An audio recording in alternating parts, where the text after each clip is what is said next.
లేకపోతే ఎక్కడో చోట కూర్చొని కాన్సన్ట్రేషన్ ఆ వినపడే వాయిస్ మీద పెడతాను. కానీ చాలా ఆశతో కూర్చుంటాను, ఏంటి దేవుని మాటలు వినాలని. ఎందుకంటే అయ్యే మనకు ప్రాణం పోసేది, ఆ మాటలే మనకి జీవాన్ని ఇచ్చేది. దేవుని మాటలు ఏదో వచ్చాను కూర్చున్నాను పోయాను అనిపించుకోవటం ఇష్టం ఉంటుంది నాకు. అదే దరిద్ర పని అది. ఎందుకు ఏదో పేరుకే పోయినట్టు వచ్చినట్టు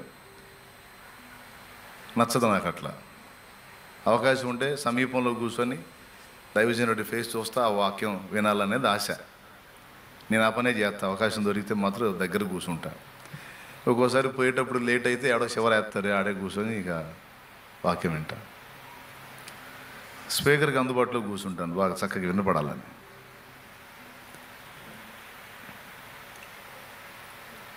స్తోత్రం చెప్పండి అందరు కలిసి, గట్టిగా చెప్పండి.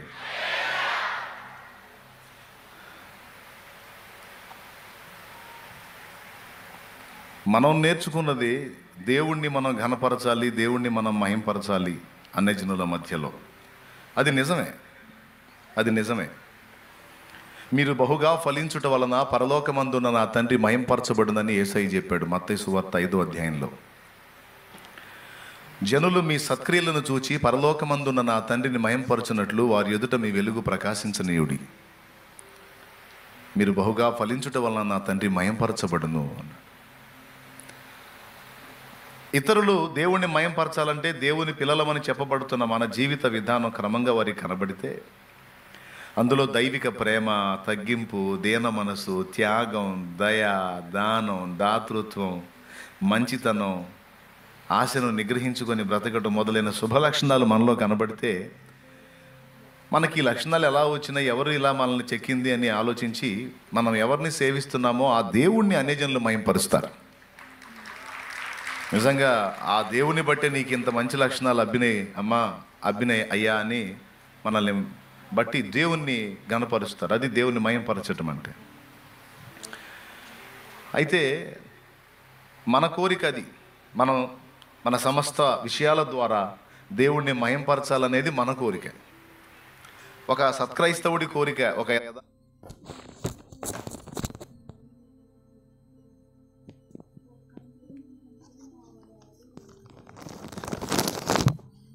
యథార్థమైన భక్తిపరుడి కోరిక అదే అయి ఉంటుంది.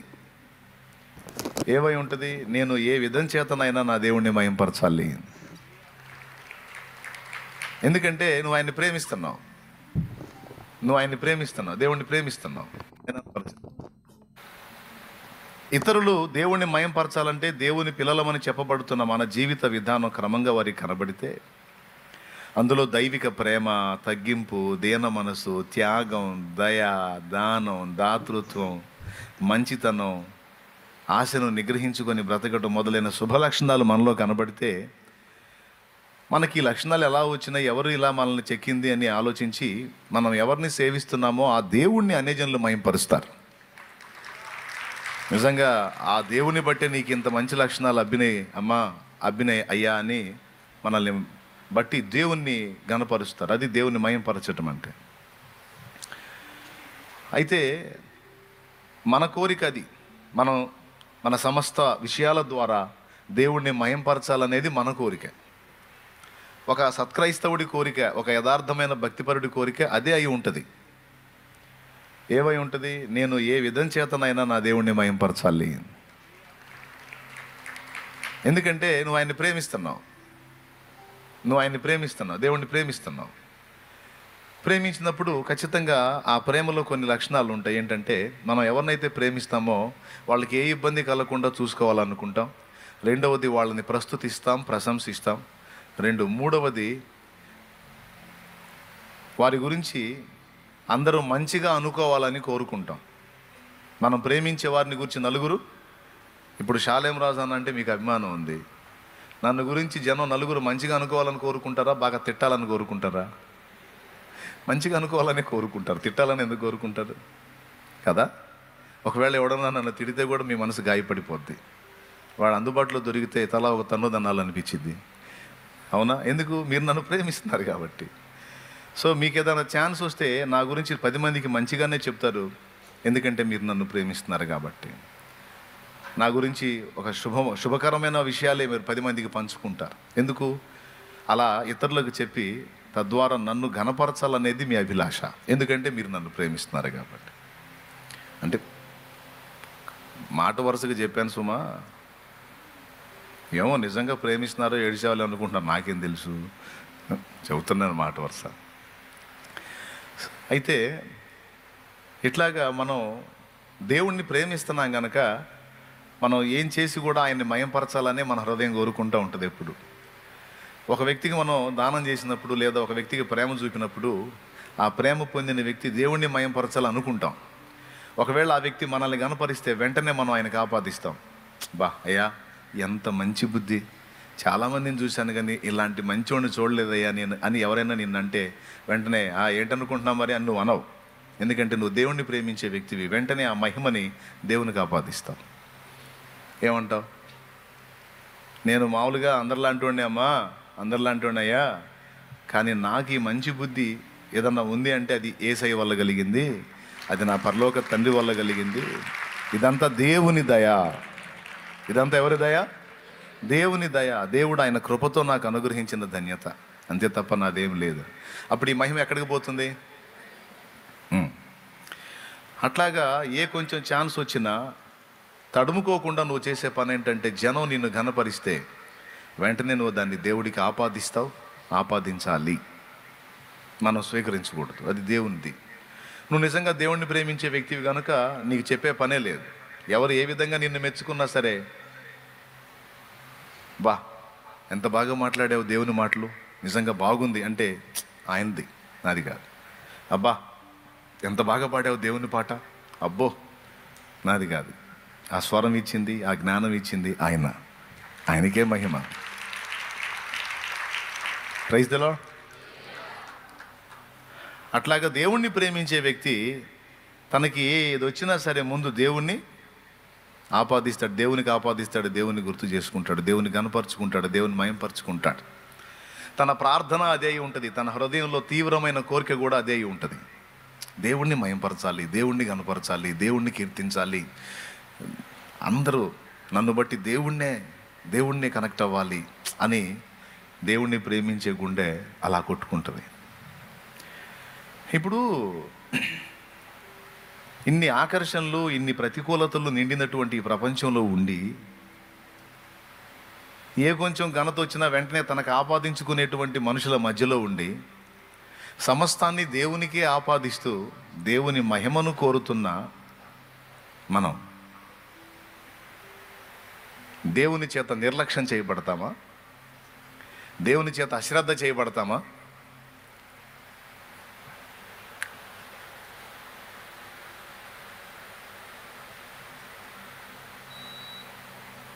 Right, thank you. ఈరోజు దీని మనసు బాగున్నట్టుంది. ఈరోజు దీని మనసు బాగా లాగిపోయింది. సరే, ఇక్కడ 2 ఉండేలేండి, నాకు కొంచెం గాలి వచ్చేటట్టు పెట్టారు.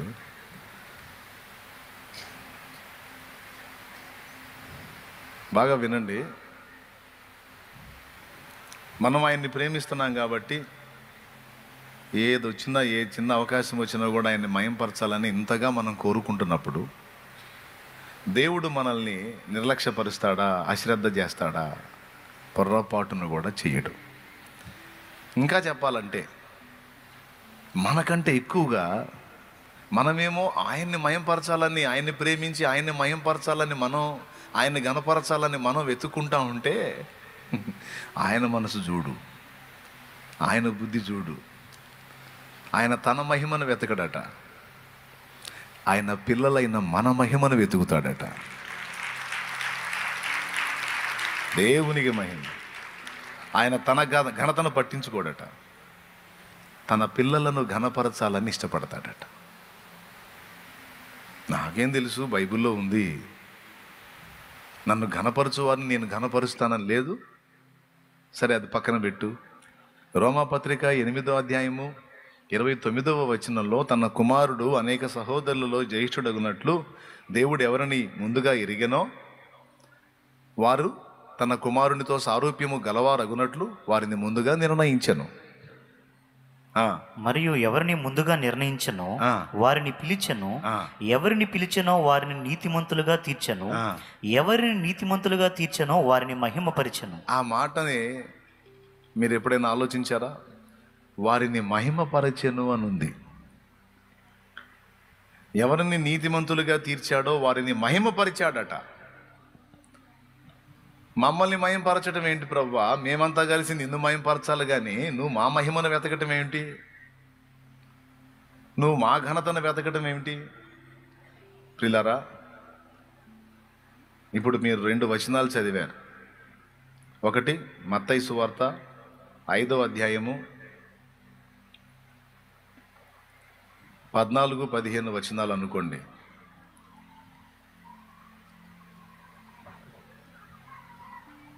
మీరు లోకమునకు వెలుగై ఉన్నారు, కొండ మీద నుండి పట్టణం మరుగండి. 16వ వచనం చూడు. మనుష్యులు మీ సత్క్రియలను చూచి ఆ. పరలోకమందున్న మీ తండ్రిని మహిమపరచునట్లు ఆ. వారి ఎదుట మీ వెలుగు ప్రకాశింపనీయుడి. ఈ సత్క్రియలు మన ప్రయాస అంతా ఎవరిని మహింపరచడానికి? దేవుణ్ణి మహింపరచడానికి. దేన్ని బట్టి? ప్రేమను బట్టి. మనం ఆయన్ని లవ్ చేస్తున్నాం. ఎవరిని? దేవుణ్ణి లవ్ చేస్తున్నాం, దేవుణ్ణి ప్రేమిస్తున్నాం. కాబట్టి ఆ ప్రేమను బట్టి మనం మన మహిమను పట్టించుకోం. మనకి ఎవడన్నా మహిమ ఇచ్చినా కూడా ఆ మహిమ తీసుకెళ్ళి ఆయనకి ఇస్తాం. నాదేముందయ్యా ఒట్టి సుంఠాని, ఆయన నన్ను ఇలా చేసింది, నేను ఏదన్నా కలిగి ఉన్నా అంటే అదంతా నా తండ్రి దయా అని తీసుకెళ్ళి ఆయనకు ఆపాదిస్తాం. సరే, మనం ఎలా ఉంటే ఆయన ఎలా ఉన్నాడు అన్న మాటకి ఇప్పుడు మీరు చూశారు. ఆయన మనల్ని మయంపరచాలని చూస్తున్నాడు. ఇది ప్రేమలో ఉన్న శుభ లక్షణం. మట్టి పురుగులు మనమే ఇంత ప్రేమను కలిగి ఉంటే మనకంటే ఎంత ప్రేమ ఉందో అంచనా వేయలేము ఆయన ప్రేమ. యోహాను సువార్త 3వ అధ్యాయం 16వ వచనంలో దేవుడు లోకమును ఎంతో ప్రేమించుచున్నాడని రాస్తుంది. మనం ఎంత ప్రేమించామో అది పక్కన పెడితే దేవుడు మనల్ని ఎంతో ప్రేమించాడట. ఫ్యాన్లు ఆగిపోయినాయి చూసుకోండి.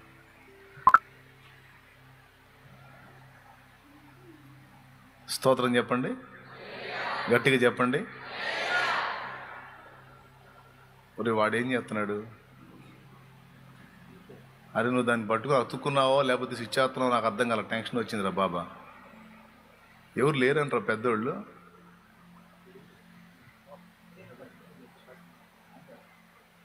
ఈ ఎలక్ట్రికల్ సెక్షన్ వాళ్ళు ఎవరు లేరుగా? ఉన్నారా? ఎవరు లేరుగా?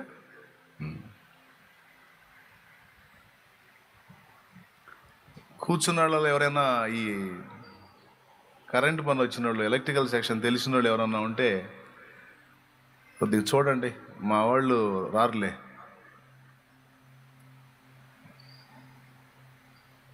వాళ్ళు ఇప్పుడు డబ్బుల అన్వేషణలో పడ్డారు, పైసల వేటలో పడ్డారు. చర్చిలో కాసుకుంటే ఏమొచ్చింది, మనం ఏదన్నా పని చేసుకుంటే 4 పైసలు వస్తాయని డబ్బుల వేటలో పడ్డారు. మరి బతకాలి కదా, తప్పులేదు.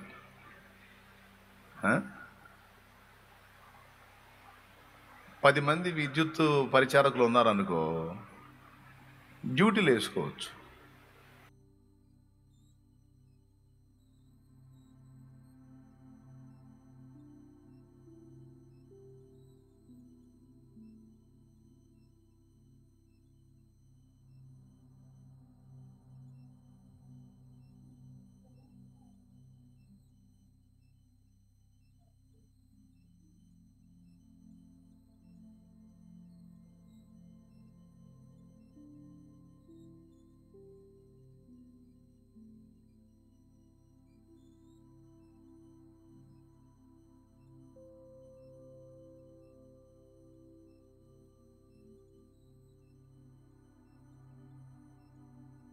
ఇంకోసారి చెప్పండి. చదవబడిన ఈ వచనాల్లో నుండి పరిశుద్ధాత్మ దేవుడు మనతో మాట్లాడును గాక. ఈ ఉపదేశాన్ని అడ్డగింపు చూసే దుష్టశక్తులను నా తండ్రి యేసు నామములో బంధించునుగాక. ఆయన తన స్వరమును మనకు వినిపించుగాక. ఆమెన్. రైట్.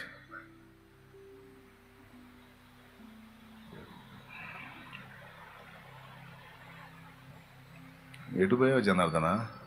ఉన్నావా? ఓహో, జనరేటర్ దగ్గరికి వెళ్ళావా? ఓకే, అందుబాటులో ఉండండి ఆయన, అందుబాటులో ఉండండి.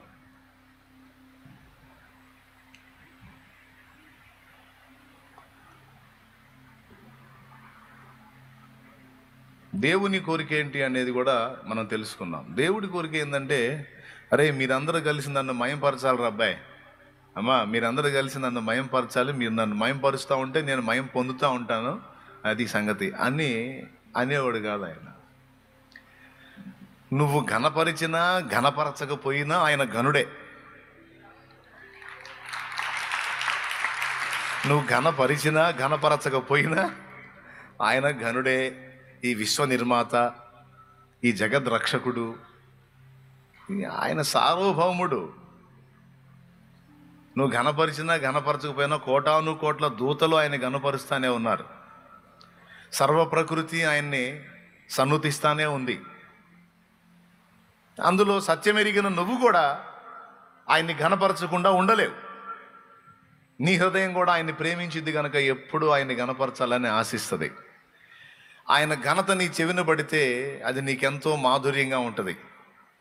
ఎవరైనా దేవుడు ఇంత గొప్పవాడని ప్రభువుని గురించి మాట్లాడుతుంటే నీ అడుగులు ఆగిపోతాయి అక్కడే. ఎందుకంటే నువ్వు ఆయన్ని ప్రేమిస్తున్నావు గనుక. ఆయన్ని ఘనపరిచి ఎవరైనా మాట్లాడుతుంటే నీ అడుగులు ఇక కదలో, అవన్నీ వినాలనిపించిద్ది. ఎవరైనా ఆయన నామాన్ని దూషిస్తుంటే అది నీకు కర్ణ కఠోరంగా ఉంటుంది, వినలేవు, తట్టుకోలేవు, బాధ వచ్చేస్తుంది. ఇదంతా దేన్ని బట్టి లక్షణాలు కలుగుతున్నాయంటే దేవుని మీద మనకున్న ప్రేమను బట్టి. ఇప్పుడు ఇదే ప్రేమ, ఇంతకంటే ఎక్కువైన ప్రేమ దేవుడు మన ఎడల కలిగి ఉన్నాడు.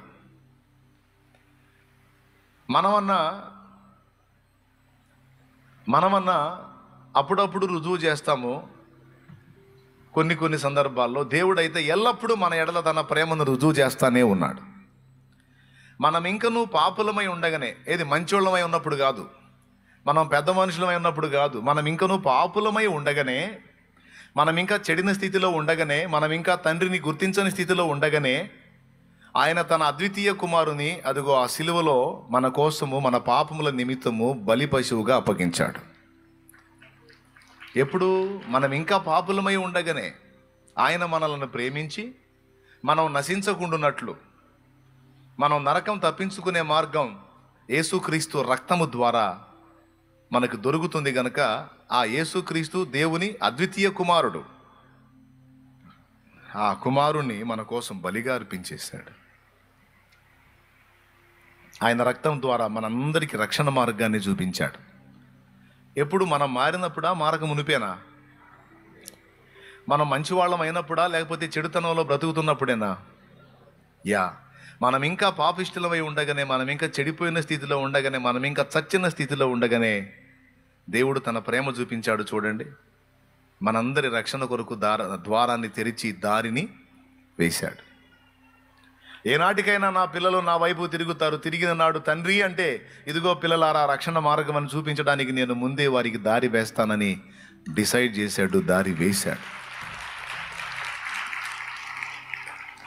ఇప్పుడు మరి నువ్వు దేవుణ్ణి ప్రేమించినప్పుడు నిత్యము ఆయన మయంపరచాలని ఆశిస్తావు, ఘనపరచాలని ఆశిస్తావు, అందరూ ఆయన్ని పొగడాలి, మయంపరచాలని ఆశిస్తావు. మరి ఇప్పుడు దేవుడు నిన్ను ప్రేమించినప్పుడు మరి దేవుడికి ఏం ఆశలు కలుగుతాయో ఈ పందాలు అని కొంచెం ఆలోచించు. నువ్వు దేవుణ్ణి ప్రేమించినప్పుడు దేవుడి విషయంలో జనం ఎలా స్పందించాలని నువ్వు ఆశిస్తావో, నిన్ను ప్రేమించే దేవుడు కూడా ఈ భూజనులే కాదు, తన ప్రపంచంలో ఉన్న దూతలు కూడా నిన్ను కొనియాడాలని దేవుడు ఆశిస్తాడు, నిన్ను ఘనపరచాలని, నిన్ను మహిమపరచాలని. ఇప్పుడు ఈ భూప్రపంచంలో మనం ఉన్నాం, ఇక్కడ ఉన్న మనుషులంతా దేవుణ్ణి మహిమపరచాలని మనం ఆశిస్తున్నాం. మరి ఆయన ఉన్న ప్రపంచంలో అక్కడ కూడా దూతల సమూహం ఉంది, కోటాను కోట్ల దూతల ప్రపంచాలు ఉన్నాయి. వాళ్ళందరి ఎదుట మనం ఘనంగా ఉండాలి, మనం ఘనపరచబడాలని దేవుడు వెతుకుతున్నాడు. ఇది వాస్తవ సత్యం, ఇది పచ్చి నిజం. మనము మన అవతారం, మనకి ఘనత, మనకి మహిమనా అని అనకండి. నిజంగా దేవుడు అలా కోరుతున్నాడని మీకు 2 వచనాల్లో సాక్ష్యం చూపించాను. సమూయేలు గ్రంథంలో నన్ను ఘనపరచు వారిని నేను ఘనపరుస్తాననే మాట స్పష్టంగానే రాయబడి ఉంది. సమూయేలు మొదటి గ్రంథము 2వ అధ్యాయం 30వ వచనం. అది చదువు నాన్న. 30వ వచనం చివరి భాగంలో ఉంది. ఆ, ఇశ్రాయేలీయుల దేవుడని యెహోవా సెలవిచ్చుచున్నాడు, అదేదనగా నన్ను ఘనపరచు వారు నేను ఘనపరచుదును, నన్ను తృణీకరించు వారు తృణీకారం పొందుదురు. చాలు. నన్ను ఘనపరచు వారిని నేను ఘనపరచు. అయ్యా, నువ్వు మమ్మల్ని ఘనపరచాలనుకుంటున్నావా? అయ్యా, నువ్వెక్కడా, మేమెక్కడా? నువ్వు యోగ్యుడివయ్యా, మా చేత ఘనత పొందడానికి యోగ్యుడివయ్యా. నువ్వు నీతిమంతుడవు, పవిత్రుడవు, పరిశుద్ధుడవు, ప్రేమగలవాడవు, సత్యవంతుడవు, నిజాయితీపరుడవు, ఏ పాపము లోపము లేని పరిపూర్ణుడవు. నువ్వు మంచివాడవయ్యా, ఘనత పొందడానికి నువ్వు అర్హుడివి, యోగ్యుడివి దేవా. నువ్వు మమ్మల్ని గణపరచాలని వెతకడం ఏంటి? అసలు నీ అంతటి వ్యక్తి ఏముంది మా దగ్గర? కాదయ్యా, నువ్వు గణపరచడానికి ఏ కోశానన్నా మంచి ఉందా? ఏదన్నా ఒక కొలత చెప్పు యేసయ్యా. పరలోక తండ్రి, నువ్వు మమ్మల్ని గణపరచడానికి ఏదన్నా ఒక కొలత చెప్పవయ్యా. అవన్నీ కాదు, నేను మిమ్మల్ని గణపరచాలంటాడు ఆయన. ఎందుకంటే ప్రేమను బట్టి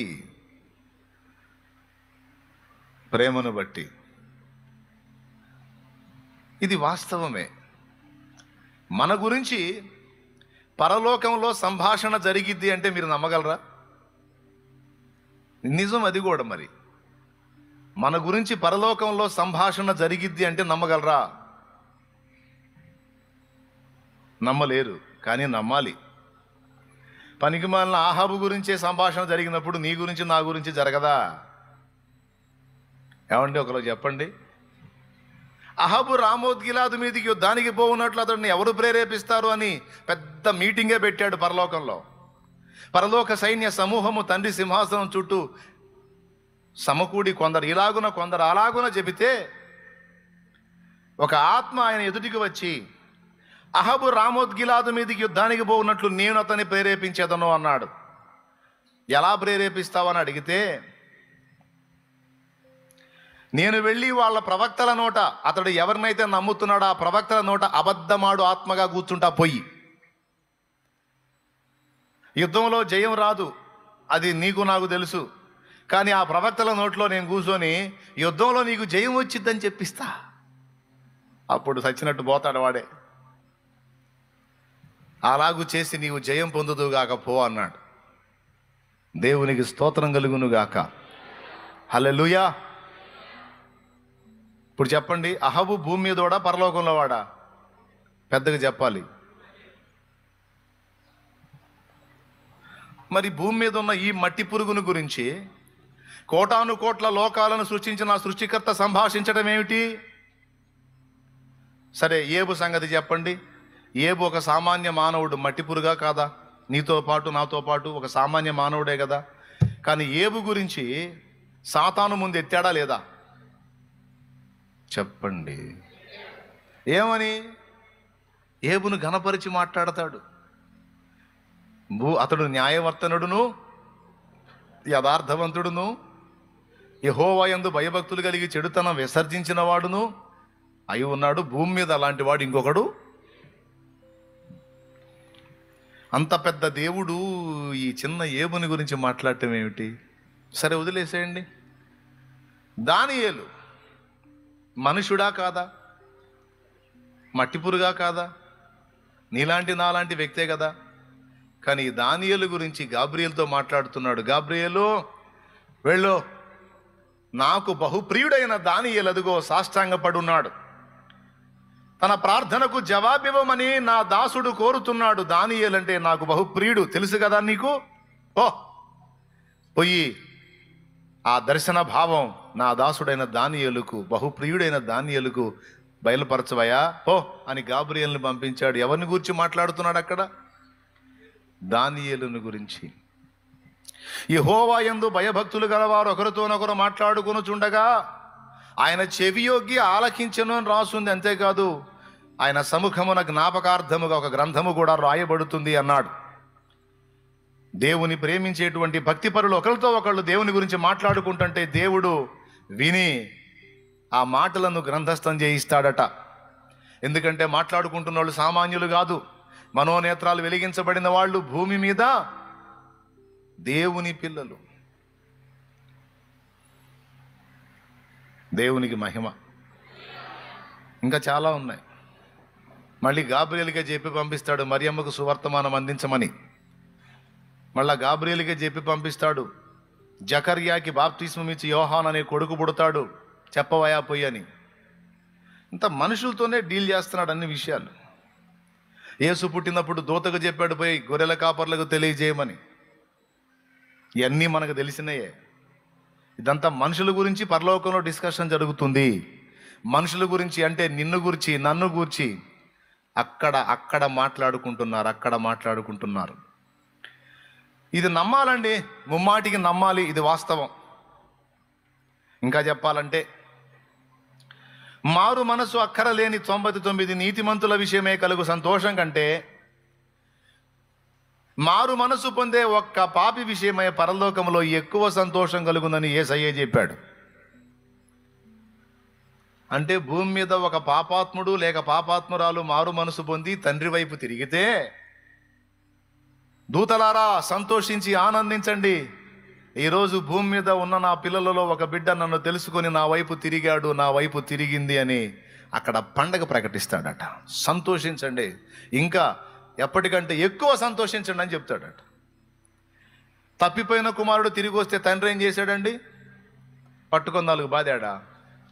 క్రొవ్విన దూడను వధించండి, సంతోషించండి, పనులాపేసేయండి, ఈరోజు అందరి డ్యూటీలకి సెలవు, ఎందుకంటే తప్పిపోయిన నా కుమారుడు తిరిగి వచ్చాడు, చనిపోయాడు అనుకున్న నా కుమారుడు తిరిగి బ్రతికాడు, ఈరోజు పనులన్నీ బ్రేక్, సంతోషించండి, ఆనందించండి అని తప్పిపోయిన కుమారుడు తిరిగి వచ్చినప్పుడు తండ్రి పండగ చేసినట్టు భూమి మీద చూడండి ఒక్కసారి లూకాసు వార్త 15:7.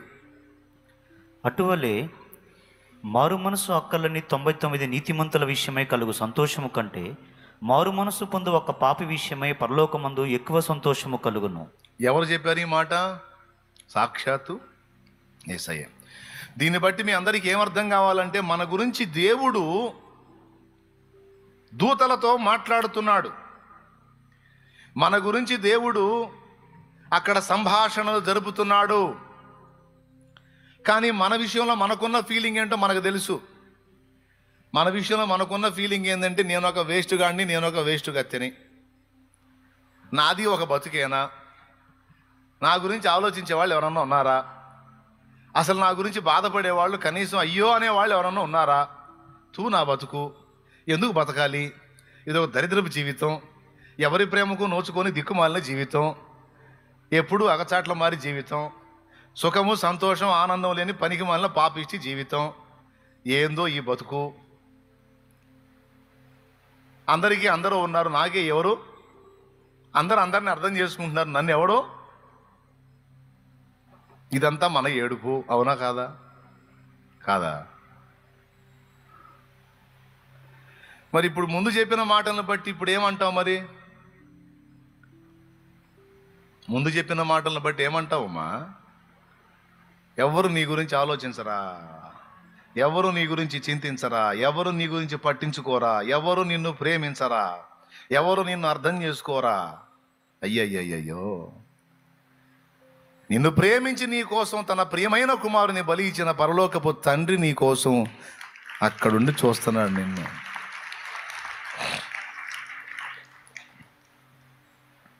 లోకం మొత్తం నిన్ను మర్చిపోయినా మర్చిపోకుండా నీ వైపు నిరంతరం కాచుకొని చూస్తానే ఉన్నాడు. ఆయన గమనిస్తానే ఉన్నాడు, నిన్ను ప్రేమిస్తానే ఉన్నాడు, నీ గురించి ఆలోచిస్తానే ఉన్నాడు, చింత కలిగి ఉన్నాడు. అది లేఖనాల్లో రాయించాడు. ప్రియులారా, నమ్మాలి కదండి, ముందు ఈ విషయాలు నమ్మాలి కదా.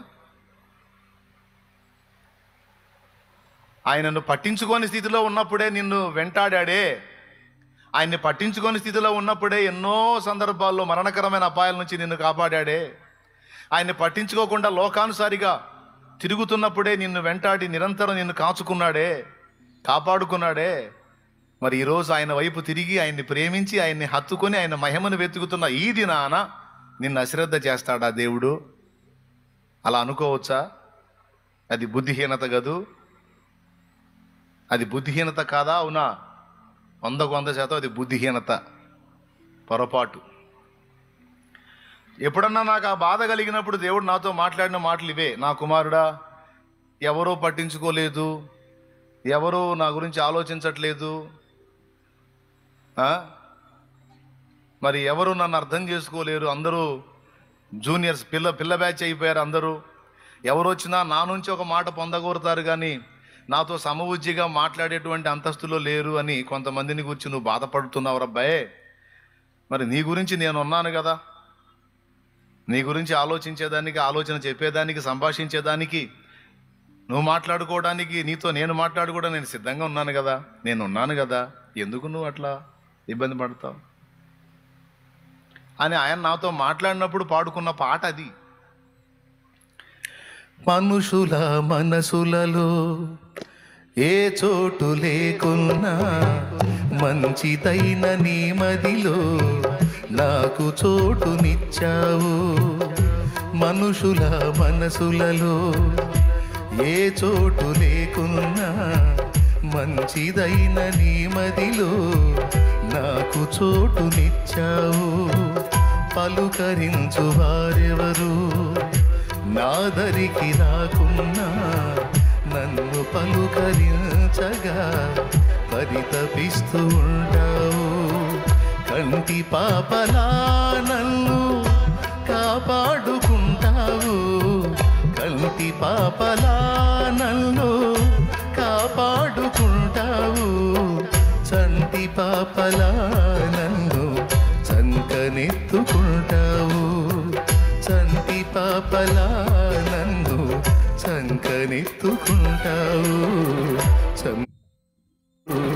చంకనెత్తుకుంటావు. ఊహించలేదయ్యా ఈ జీవితం, వర్ణించలేనయ్యా ఈ భాగ్యము. ఊహించలేదయ్యా ఈ జీవితం, వర్ణించలేనయ్యా ఈ భాగ్యము. తర్వాత తులువనైన నాకు ఇంత విలువ కలిగేనని, తూలి రాలిపోయే బ్రతుకు ఇంత మలుపు తిరిగేనని. తులువనైన నాకు ఇంత విలువ కలిగేనని. ఏ విలువ? ఏ విలువ కలిగింది నీకు? ఏ విలువ కలిగింది? నీకేమన్నా కిరీటం పెట్టారా? లేకపోతే దేశమంతా నీ గురించి ఏమన్నా మాట్లాడుకుంటున్నారా? కొన్ని రాష్ట్రం అన్నా మాట్లాడుకుంటున్నారా నీ గురించే? వదిలేసే జిల్లా అన్నా మాట్లాడుకుంటున్నారు నీ గురించే? వదిలేసే మీ ఊరన్నా మాట్లాడుకుంటుందా నీ గురించి? మీ బజారు? మరి ఎంత విలువ కలిగేనని పాడుతున్నావు ఎగిరి. ఏం విలువ కలిగింది చెప్పు? అంటే నువ్వు పాడుతున్నావు కదా, అందుకని మేము కూడా పాడుతున్నాం. అంతేనా? నేను పాడాను కదా అందుకని పాడారా? నేనెందుకు పాడాను చెప్పనా? నాకేదో మీరందరూ గుర్తించారని విలువ కలిగిందని కాదు. మనుషులు ఇచ్చే విలువ ఎన్ని రోజులు ఉంటుందండి? మనుషులు పెట్టే కిరీటం ఎన్ని రోజులు ఉంటుంది? వాళ్ళ మనసుకు నేను నచ్చినంత వరకు నా నెత్తిన కిరీటం అంతే పెడతారు. చిరాకు పుట్టింది అనుకో, కిరీటం లాక్కొని సంకలో పెట్టుకొని పోతారు. జనాలు ఇచ్చే కిరీటం బుస్సని నాకు ఎప్పుడో తెలుసు. దేవునికి స్తోత్రం. దాన్ని నేను అంగీకరించను. అర్థమైందా? ఇది కాదులే కానీ తులువనైన నాకు ఇంత విలువ. ఏంటా విలువ అంటే?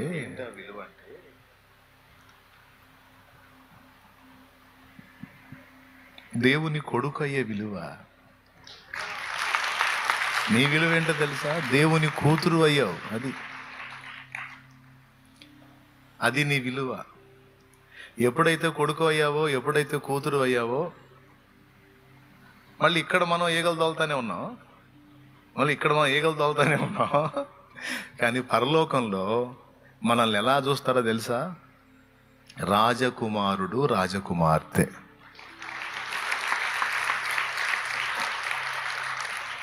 అది విలువ. ఇది ఎరిగే భక్తులు అప్పుడే పాటలు పాడుకున్నారు.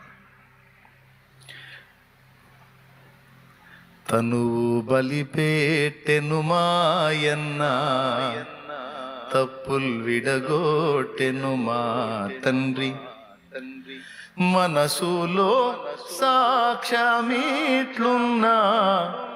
మనుజులెట్లన్నను మాకేమి, యెహోవా మా తండ్రి కాడా, యేసుడు మాయన్న కాడా.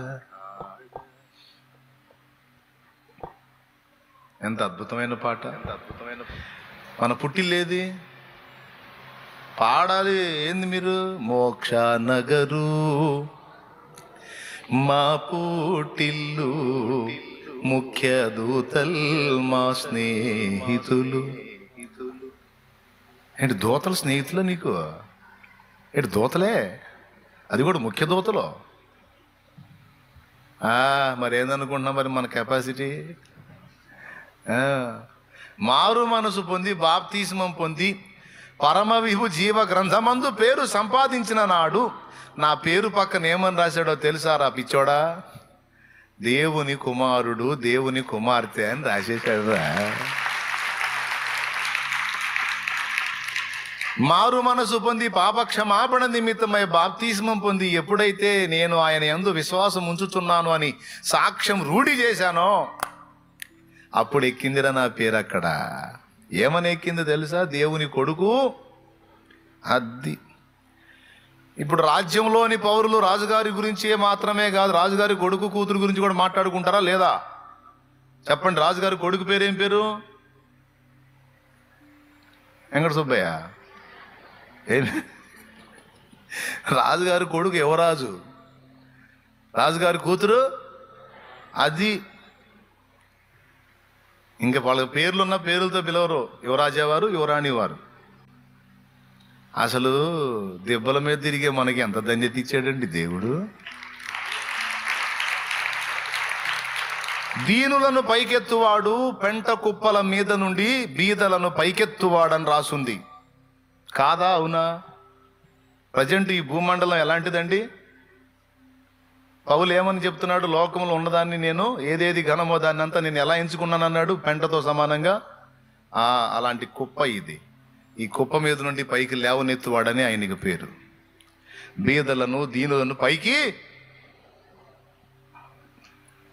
అందుకే నేను ఆ పదం డైరెక్ట్గా చెప్పకుండా దెబ్బల మీద తిరిగా అన్నా. నేను దెబ్బలు, పేడ దెబ్బలు అనుకోండి, అలాంటి బతుకులు. కానీ ఈ జీవితాలను నిజంగా ఆయన అసలు ఎంత బాగా చూడండి. అక్కడ రాశాడు, ఇప్పుడు వేశాడు స్క్రీన్ మీద. కీర్తనల గ్రంథము 147:6. యెహోవా దీనులను లేవనెత్తువాడు, భక్తిహీనులను ఆయన నేలను కూల్చును. హన్నా ప్రవచనంలో ఉంటుంది నాన్న. సమూయేలు గ్రంథము, 1 సమూయేలు గ్రంథము 2:8 చూడు. దరిద్రులను అధికారులతో కూర్చుండబెట్టుటకును, మహిమగల సింహాసనమును స్వతంత్రింపజేయుటకును వారిని మంటిలో నుండి ఎత్తువాడు ఆయనే. లేమి గల వారిని పెంట కుప్ప మీద నుండి లేవనెత్తువాడు ఆయనే. భూమి యొక్క స్తంభములు యెహోవా వశము, లోకమును ఆయన వాటి మీద నిలిపి ఉన్నాడు. అది ఎక్కడి నుంచి లేపుతున్నాడో చూడు. అది మన బతుకులు.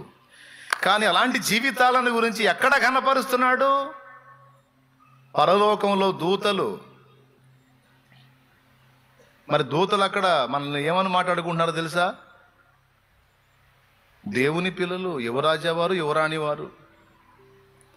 మరి కాబట్టే నీకు నాకు కాపలా కాస్తుంది. రాత్రియు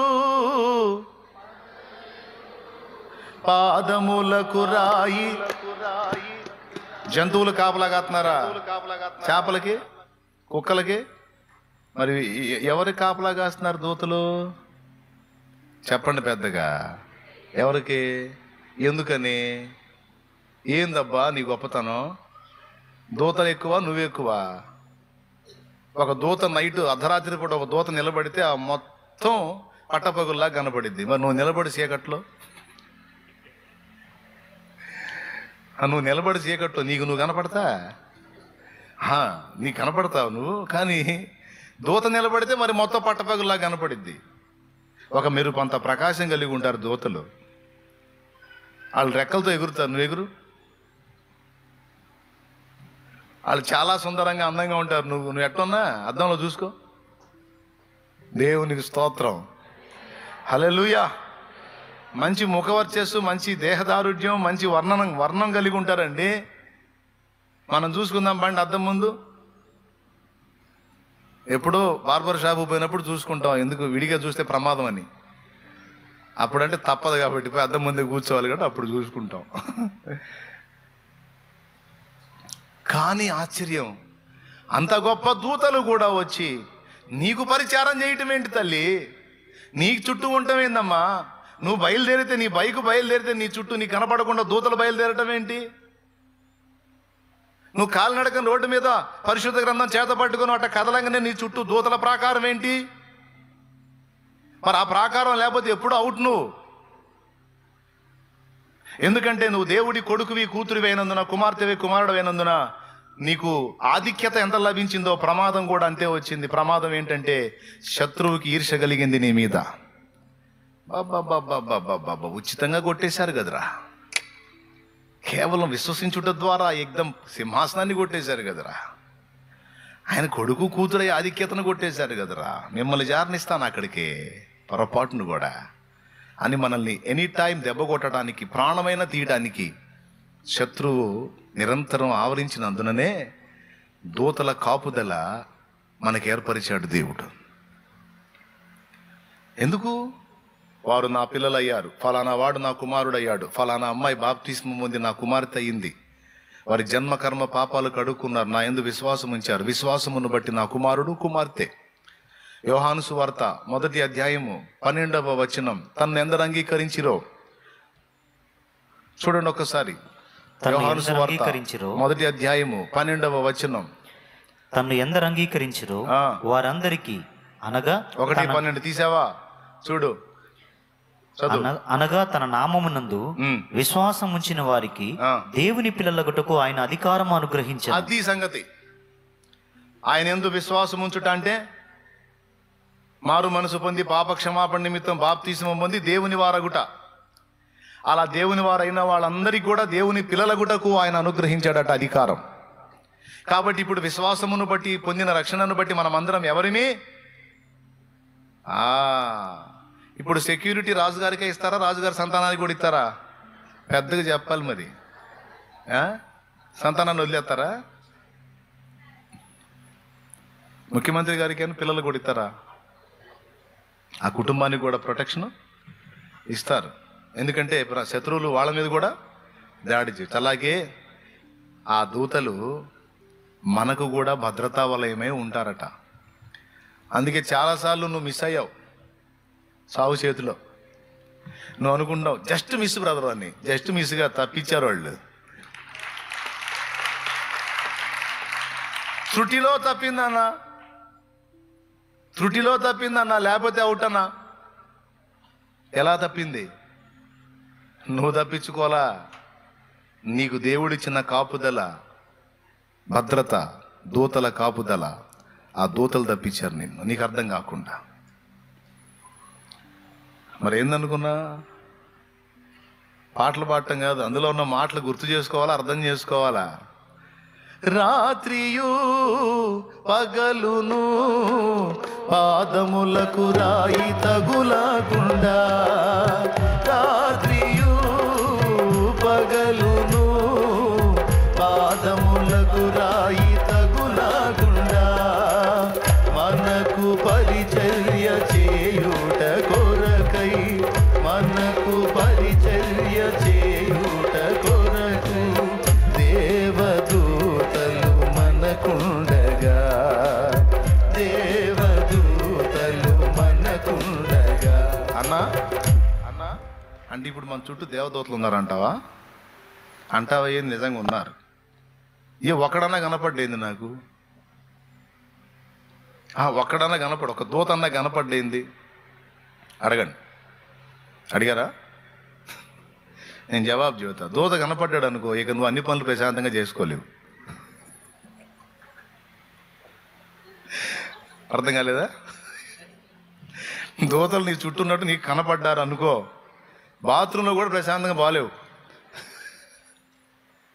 చాలా అసౌకర్యంగా ఉంటుంది. మరి కనపడాలా చెప్పు? దేవుడు గొప్పోడండి, మేధావి. అందుకే నీ కనబడకుండా కాపలా గాయమన్నాడు. స్తోత్రం. నా పిల్లలకు నేను నిర్ణయించిన ఆయుష్కాలం అంతవరకు వారికి ఎలాంటి కీడు సంభవించకుండా, శత్రువు వారిని అటాక్ చేయకుండా, ఇదిగో మీరు భద్రతనివ్వండి నా పిల్లలకి. సమయం ఆసన్నమైనప్పుడు నేను చెప్తాను, అప్పుడు తొలుగుదురు కానీ నా బిడ్డను నేను తీసుకుంటాను నా దగ్గరికి. అతడు సేవ చేయు దినములు సంపూర్తి అయినప్పుడు, ఆమె సేవ చేయు దినములు సంపూర్తి అయినప్పుడు నేనే పిలుస్తాను ఆ పిల్లల్ని. ఆ పిలిచినప్పుడు మీరు సైడ్ అవుదురు కానీ అప్పటిదాకా మాత్రం నేను పిలవక మునుపు శత్రువు వారిని అటాక్ చేయకుండాన్నట్లు ఇదిగో భద్రతనివ్వమని పంపిస్తాడు. అది మరి మనకి ప్రాకారం పెట్టాడు. అందుకే మనం పాడుకుంటాం, నా బలమా నా కోట ఆరాధన నీకే, నా దుర్గమా ఆశ్రయమా ఆరాధన నీకే. అది ఒక దుర్గమై మనల్ని కాపుగాస్తాడు. తెలుసా మీకు? ఆశ్రయమే నీ రక్తమే అనే పాటలో అదే చెప్పున్నా. నీ రక్తమునే ప్రాకారము చేసి కాపాడుచుంటివి నన్నింతక. రక్తం ఒక ప్రాకారము, కృప ఒక ప్రాకారం. ఒక భక్తుడు పాడు, కృపయే నాకు ప్రాకారము గల. రక్తం ఒక ప్రాకారం, కృప ఒక ప్రాకారం. ఈ రెండింటికి అవతల మన దూతల ప్రాకారం. 91వ కీర్తన 11వ వచనం, 34వ కీర్తన 7వ వచనం రెండు సాక్ష్యం ఇస్తున్నాయి దూతల కాపుదల గురించి. దీన్నావి దీన్నాంజే ఇప్పుడు దానికి స్టార్ట్ అయింది. అందుకని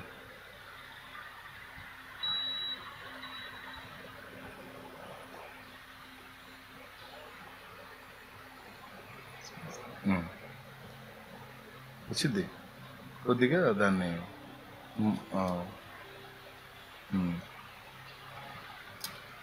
అట్లా ఉండదుగా చేతులతో పెడితే.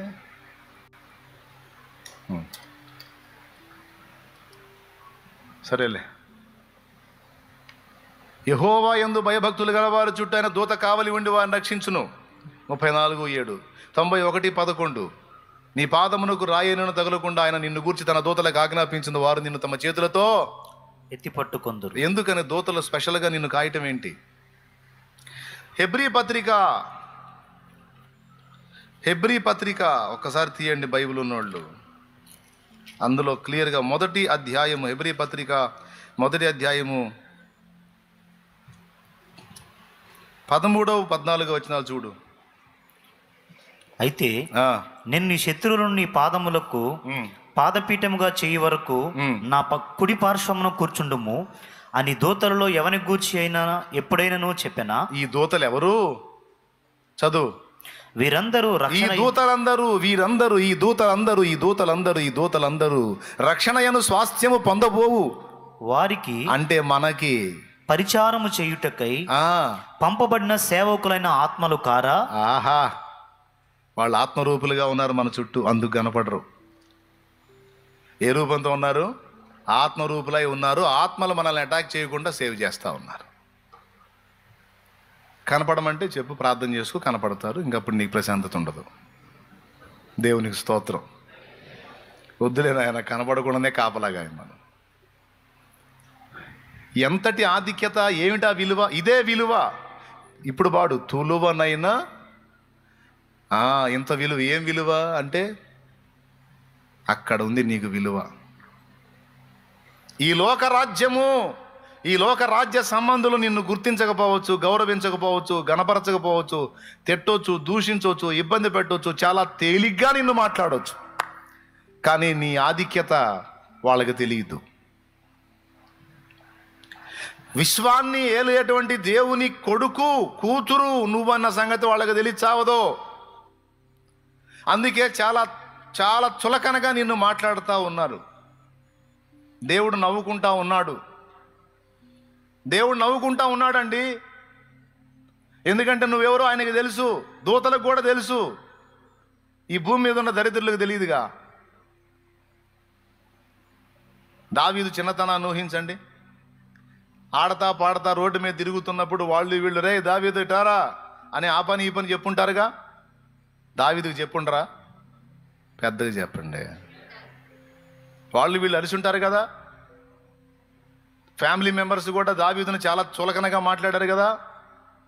ఆఖరికి పెద్దన్న నీకు మహా గర్వం రో, యుద్ధము చూచుటకే కదా నీవు వచ్చితివి, ఆ చిన్న మందని ఏం చేసితివి అన్నాడుగా పెద్దన్నయ్య. ఎవరు ఆయన పేరు? ఏం పేరు? ఎలియాబు. ఆయన కూడా తృణీకరించాడు. కానీ వాళ్ళకి తెలుసా, ఇశ్రాయేలున తరతరాలకు ఏలబోయే శాశ్వత వంశ వృక్షానికి మూల పురుషుడైన వాడిని వాళ్ళు తేలిగ్గా మాట్లాడుతున్నారని వాళ్ళకి తెలుసా? ఇశ్రాయేలు అనే దేవుని ప్రజ అంతటి మీద రాజై రాజై రాజై రాజై రాజై ఏలేటువంటి వాడు ఇంచుమించు 40 ఏండ్ల పాటు ఏలేటువంటి రాజుని వాళ్ళు తేలిగ్గా మాట్లాడుతున్నారని వాళ్ళకి తెలుసా? తెలిస్తే మాట్లాడతారా? ఈరోజు నిన్ను నన్ను తృణీకరించే వాళ్ళకి తెలియదు. మనల్ని తండ్రి ఎలా సిద్ధపరిచాడో, ఏ అంతస్తుకు ఉంచాడో, ఏ స్థాయిలో మనల్ని ఉంచబోతున్నాడో, ఎంత ఘనపరచబోతున్నాడో, రేపు ఆ ఘట్టములో, ఆ ఘడియలో, ఆ సన్నివేశంలో నిన్ను తృణీకరించిన వారందరూ చూస్తారు. అప్పుడు సిగ్గుతో తలదించుకుంటారు. అందుకే పాడుకున్నా, నీ స్థితి చూసి నవ్విన వారే సిగ్గుపడే దినమొచ్చేనులే. నీ స్థితి చూసి నవ్విన వారే సిగ్గుపడే దినమొచ్చేనులే. విడుదల సమీపించెను, నీకు వెలుగు ఉదయించును. విడుదల సమీపించెను, నీకు వెలుగు ఉదయించును. దేవునికి మహిమ. నా పిల్లలు ఇద్దరు కూడా రక్షణ పొందాలని ఎంత తప్పించానో. మళ్ళీ నేను రాజకుమారుని అయ్యాను విశ్వాసాన్ని బట్టి, తండ్రి అయిన దేవుడు చెప్పిన వాగ్దానాన్ని బట్టి. మరి నా పిల్లలు కూడా కావాలిగా. మరి రక్షణ పొందకుండా దేవుని సువార్త నిర్లక్ష్యం చేస్తే వాళ్ళు అవుతారా? రాజకుమారులుగా నరకపాత్రులు అవుతారు. సో వాళ్ళు కూడా రాజకుమారులు అగున్నట్లు ఏం కావాలి? మారు మనసు పొంది రక్షణ పొంది దేవుని వారు కావాలి. అలా వాళ్ళు సిద్ధపడి ముందుకు వచ్చినప్పుడు నా హృదయంలో ఆనందం అంతింత కాదు. దేవునికి మహిమ కలుగును గాక. మళ్ళా నేను బలవంతం పెట్టకూడదు. బలవంతం పెడితే ఒకసారి కాదు 100 సార్లు మునుగుతారు నీళ్ళలో. కర్ర తీసుకున్నానంటే మునగరా? ఎవడు ఇచ్చే పని కూడా లేదు, వాడే మునుగుతాడు. పోయి కర్ర తీసుకురా, ఓ నీళ్ళ మునిగిపోంటే కర్ర చూపిస్తే వాడే మునుగుతాడు. పోయి 10 సార్లు 100 సార్లు మునుగుతాడు. కానీ అది రైట్ కాదు. వానికే తెలియాలి తాను పాపినని. వానికే తెలియాలి యేసు తన పాపముల కొరకు ప్రాణం పెట్టి తిరిగి లేచాడని. వానికే తెలియాలి నేను ఆయన ఎదుట ఒప్పుకొని క్షమాపణ అడగకపోతే నాకు దిక్కు లేదని. సో తెలుసుకొని నా పిల్లలు రావాలని ఎదురు చూశాను. వాళ్ళు వచ్చినప్పుడు లోపల చాలా ఆనందపడ్డాను.